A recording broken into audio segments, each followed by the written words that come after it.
So let's see this question. So the question is, which of the following, which of the order for ionization energy is correct? यानी कि हमें यहाँ पे ionization energy का order बताना है.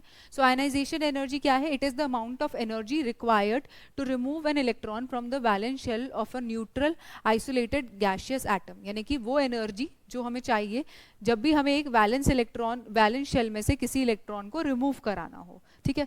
तो अब अगर मैं ट्रेंड की बात करूं आयनाइजेशन एनर्जी के, so as we move from left to right in a period ionisation energy increases. ठीक है.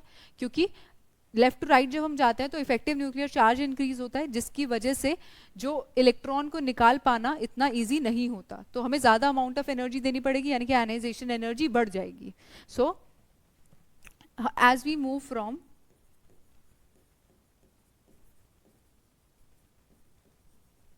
left to right in a period,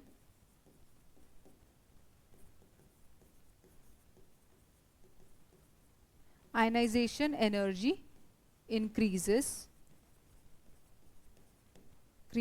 and as we move from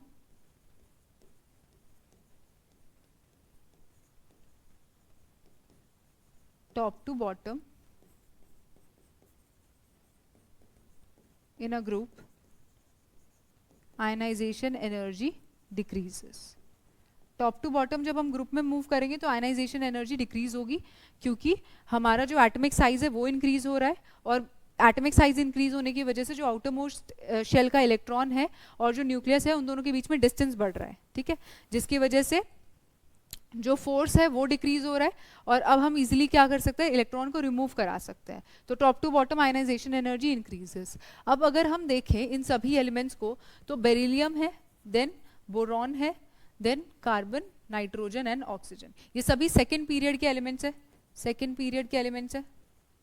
पर यहाँ पे जो ग्रुप नंबर है वो डिफरेंट है. बेरिलियम ग्रुप नंबर 2 का एलिमेंट है, बोरॉन ग्रुप नंबर 13 का, कार्बन 14, नाइट्रोजन 15 एंड ऑक्सीजन 16. ठीक है. तो लेफ्ट टू राइट जब हम जा रहे हैं तो आयनाइजेशन एनर्जी शुड इंक्रीज. ठीक है. तो सबसे ज्यादा ऑक्सीजन की होनी चाहिए, देन नाइट्रोजन की, then carbon, then boron, then beryllium. पर ऐसा नहीं होता है.